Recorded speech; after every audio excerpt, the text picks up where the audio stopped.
In LA this week. I'm Anna Marcos. You're looking at a brand new type of housing solution. The Selma Community Housing Project is home to both school district workers and low-income families. More on that coming up. For many of us, it may have been a 3-day holiday, but city officials remind us what Veterans Day truly signifies. I'm Rasha Goel, and that story's up next. A rail car that officials say is putting the city on the right track. The story coming up.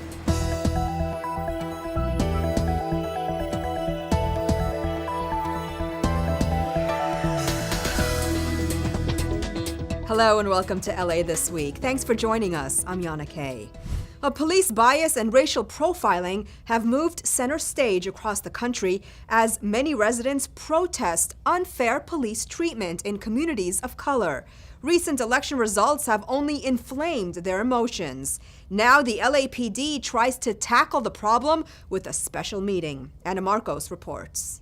The whole police state, the whole structure is racist. It's a hot-button issue, and the Special Police Commission meeting aims to reopen a dialogue between the LAPD and residents into racial profiling and biased policing, an issue that has incited racial tensions across the country. The meeting comes on the heels of new findings in a survey done on 2,100 LA residents. According to the LAPD, most residents approve of the job the LAPD is doing, although there is a gap in perceptions between white and African American residents. The public trust is built and maintained by ensuring that every person receives fair treatment and equal justice, always and every time. You only talk to 2,000 people. This city has over 4 million people. LAPD officials say their diversity hiring and their community policing program foster better relationships. And they claim they not only screen and educate recruits on racial bias when hiring, recruiting, and training, they also go further than that. We punish discourtesy, we punish ethnic remarks, we punish other improper remarks, and that would include remarks based upon age, gender, LGBTQ status. Chief Charlie Beck was quoted as saying that although some bias exists, it's not rampant in the LAPD, but many disagree. Experts at the meeting talk about unconscious or implicit bias, which will only go away when the entire system changes. Others say the racial profiling that was in force in the LAPD's darkest days during the federal consent decree still exists. In 2003, African Americans, according to the data, were about 3 times as likely compared to whites to be asked to exit their car, to be frisked. By 2008, the end of the consent decree, those disparities for African Americans had increased. Blacks were then more than 3 times likely than whites to be asked to exit. If you look at my face, this is the face of police discrimination. For every youth that is stopped and held up against the wall, face put down on a cop car, that is not perception. That is trauma, that is reality, that is pain that people carry. And the tug of war over what makes for constitutional policing seems far from over in LA and the rest of the country. I'm Anna Marcos for LA This Week. LAPD officials say they hire only the best. Out of every 100 applicants, only 2 ever make it past the academy, probation, and background checks to become LAPD police officers. Over in West LA, the mayor renews his pledge to house all military veterans who find themselves homeless in our city. Gil Reyes reports from Veterans Day observances. The West Los Angeles VA campus hosted its very first America's Veterans Day parade. Former Dodgers skipper Tommy Lasorda served as Grand Marshal. Lasorda also served 2 years in the U.S. Army. So my father always told us we should be proud that we live in the greatest country in the world. And without a doubt, he was right. The mile-long parade traveled down Bonsall Avenue just past Wilshire. Mayor and U.S. Navy Reserve Lieutenant Eric Garcetti reaffirms the city's commitment to our military men and women. One, which is to house every single homeless veteran in our city, and 7,000 of them have been housed in the last 2 years, thanks to landlords who have taken them in, federal government and others who've given them housing vouchers, and we're not going to rest until the last 1,200 come home too. Accusations of misuse of the VA property led to a settlement and plans for change at the campus. Changes include building 1,200 units of permanent supportive housing for veterans who are homeless, and the mayor says we can do more. We love it when we hear thank you for your service, but meet our needs and make sure that people realize that as civilians and when we transition, we need to make sure we have education, housing, jobs, and the things to be successful. That's the best thank you of all. In West Los Angeles, I'm Gil Reyes for LA This Week.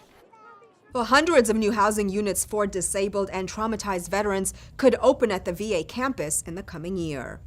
Well, Veterans Day was also observed across town in Cypress Park. Many folks honored those who fought for our rights by exercising those rights. Gil Reyes has more.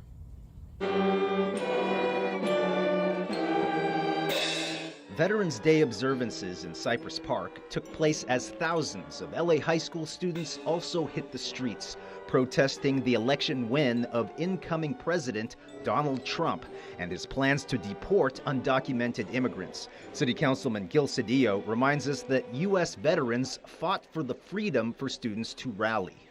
That's one of the most amazing things about this country, is that you have a right to protest, and the veterans here have gone throughout the world to protect that right. Many of the protesters were from Franklin High School. Regina Marquez Martinez is principal there. She thanked veterans for fighting for our rights. They sacrificed a lot, a lot, and I enjoy all the benefits that this great country gives me, and it's because of them. During the ceremony, Councilman Cedillo mentioned the California National Guard controversy. The agency had mistakenly agreed to signing bonuses for soldiers who re-enlisted, but because the agreement was an error, the Guard said the soldiers should return the money, even after they served. Cedillo says, not fair, and in fact, we owe our veterans. The people who signed up for a service bonus should not have to pay that.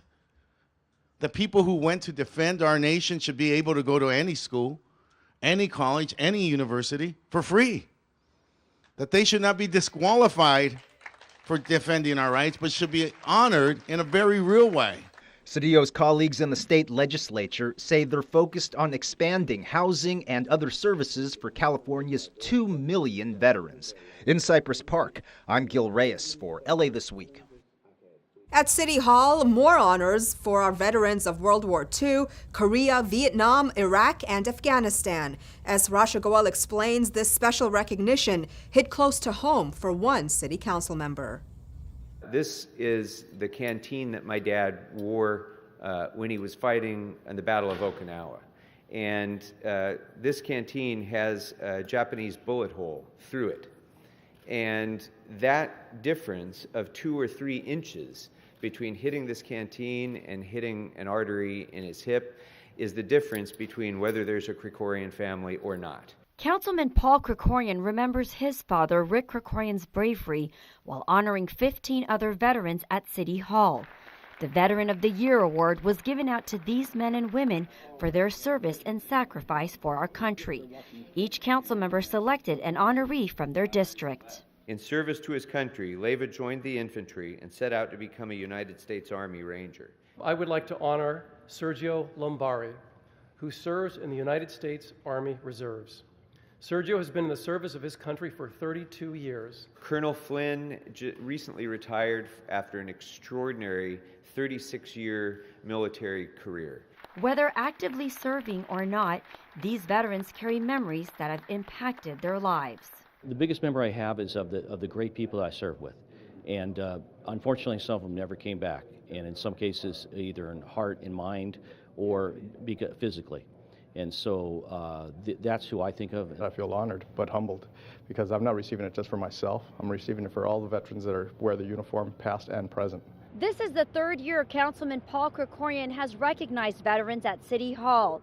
As the son of a World War II veteran, it is especially important to him to recognize these individuals for their service.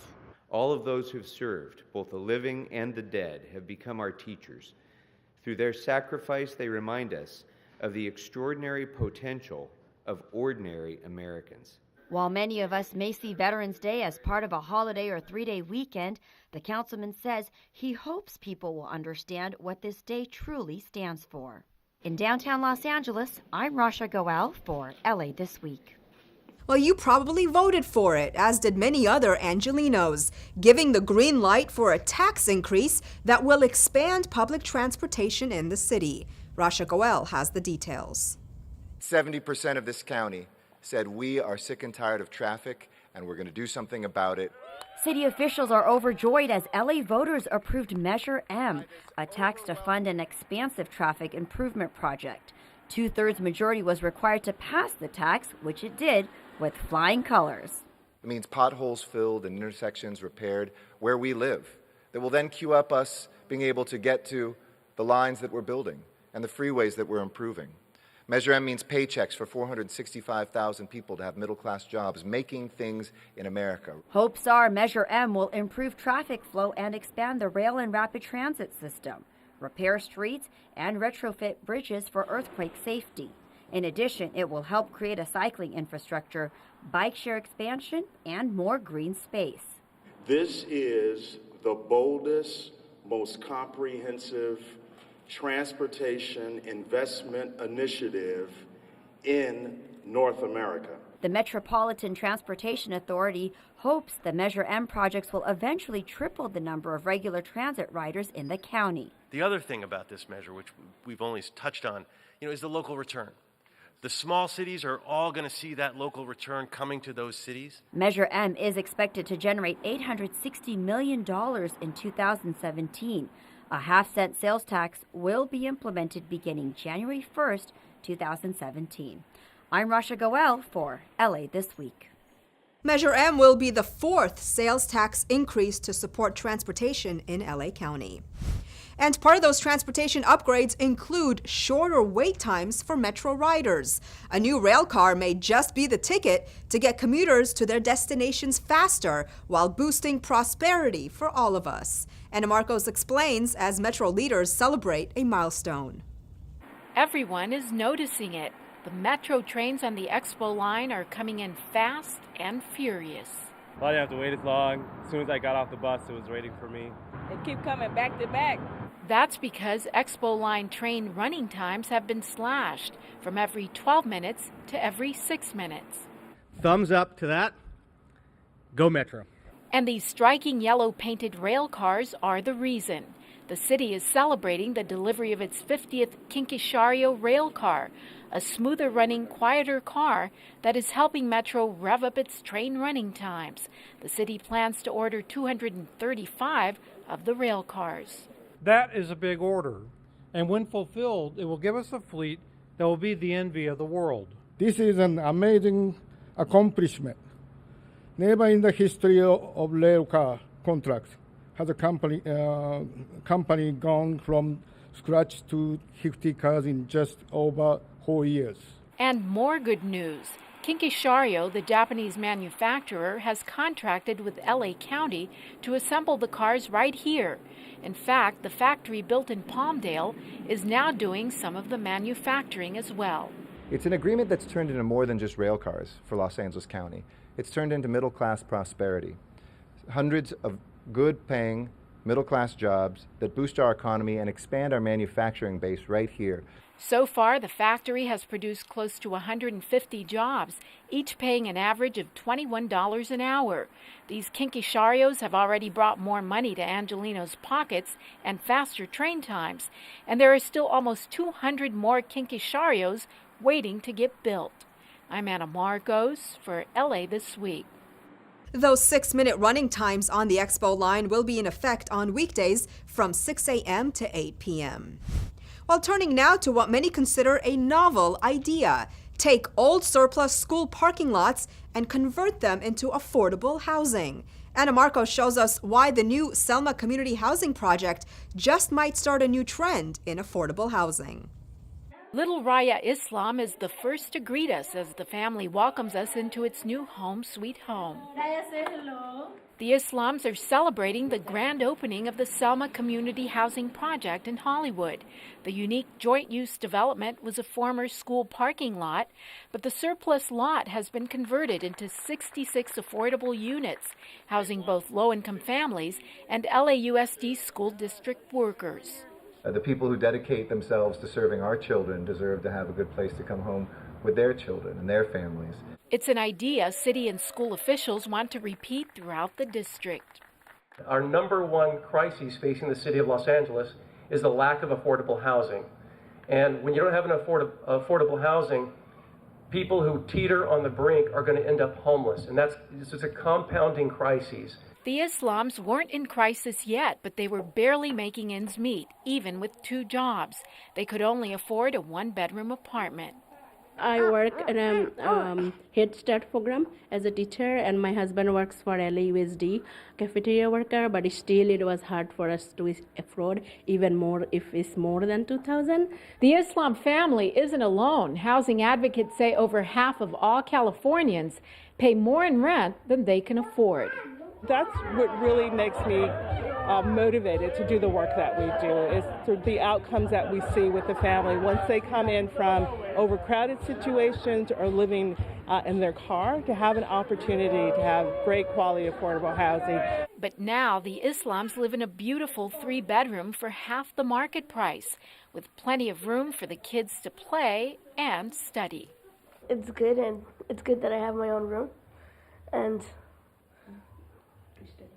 I could study by myself without my brother. A room of his own to study in, and now all Rahim has to contend with is his baby sister barging in. I'm Anna Marcos for LA This Week. The Selma Housing Community Project received 1,500 applications for its 66 units. Many families in need were turned away, but the city and school district plan to convert more surplus parking lots into affordable housing. Moving west to the Pacific Palisades, where community members have said enough already. They want something new for their downtown, and soon they'll get it. From a celebrity developer who is reinventing the way shopping malls are built. Gil Reyes reports on the upcoming Palisades Village. Of all the big projects billionaire developer Rick Caruso has built, this could be the most personal one yet. It's off Sunset and Swarthmore in Pacific Palisades. My wife and I actually use this street a lot. With our 4 kids, we were at Mort's, we shopped at Benton's for their sporting goods, and they played at Palisades Park. So this community is special to us. Caruso, builder of the popular Grove at Farmers Market and Americana at Brand Shopping Plaza in Glendale, breaks ground on his newest venture, Palisades Village. It's expected to turn what's now a drab downtown Pacific Palisades into an outdoor shopping and entertainment destination. Expect a similar nostalgic Main Street vibe as his other works.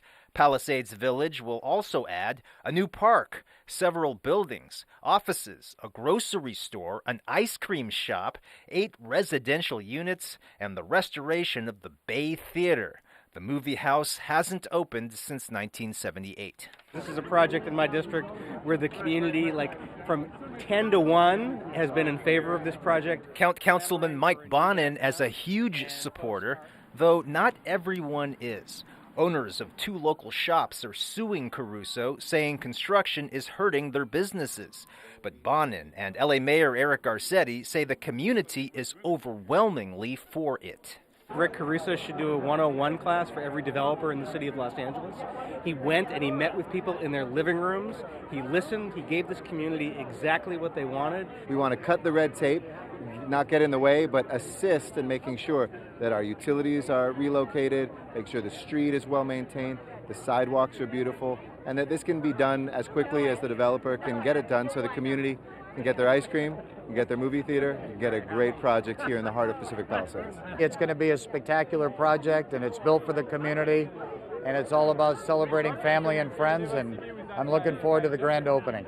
Expect that in August 2018. At the future site of Palisades Village, I'm Gil Reyes for LA This Week. The plaza will also have 3 levels of underground parking with 560 spaces. Well, back at City Hall, what better way to honor a late immigrant musical artist than with a free concert? That's what the city did as it paid homage to Juan Gabriel, a singer loved by many Mexican Americans. Ana Marcos has more. A musical tribute to the late and legendary Mexican musical artist Juan Gabriel with a Dia de los Muertos theme. The legend, who died earlier this fall, was known for his sweet ballads, catchy mariachi tunes, and flamboyant sequin costumes. This concert at Olvera Plaza celebrated his life.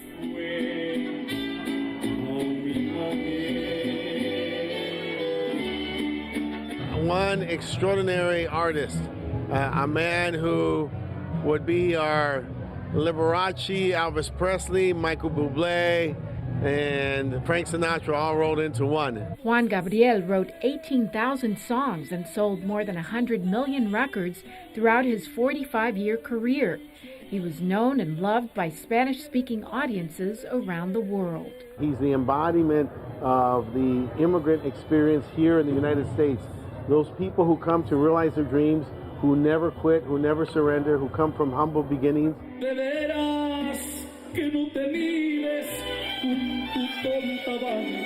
Juan Gabriel died of a heart attack at his home in Santa Monica on August 29th.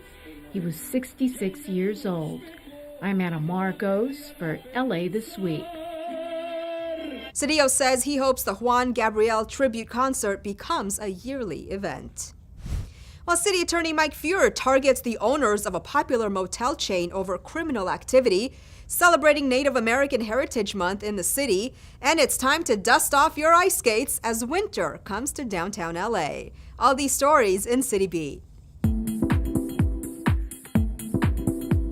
City Attorney Mike Feuer announced that his office has filed a lawsuit against the owners of the popular Motel 6 hospitality chain, as well as the managers of the chain's property in Selma, seeking an injunction to curb rampant drug sales, gang, and prostitution activity occurring at the facility.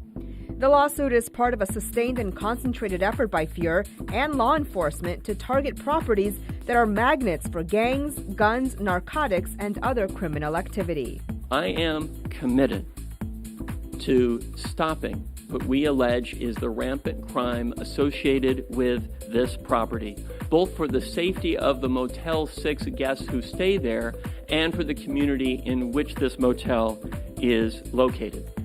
City Councilmember Mitchell Farrell celebrated the contributions of American Indians during a special ceremony and reception in honor of Native American Heritage Month at City Hall. During the presentation, the City Council honored the 40th anniversary of the Los Angeles City-County Native American Indian Commission, the American Indian Community Council, and several other groups. The City Council and the Department of Cultural Affairs also unveiled the 2016 American Indian Heritage Month brochure cover poster designed by artist Ray Rivera. This year's theme, Tribal Traditions, Past, Present, and Future. The Holiday Ice Rink in Pershing Square officially kicked off its 2016 winter season. Olympic skater Ekaterina Gorieva and the California Gold synchronized skating team took to the ice for the opening ceremony to celebrate the event's 19th season.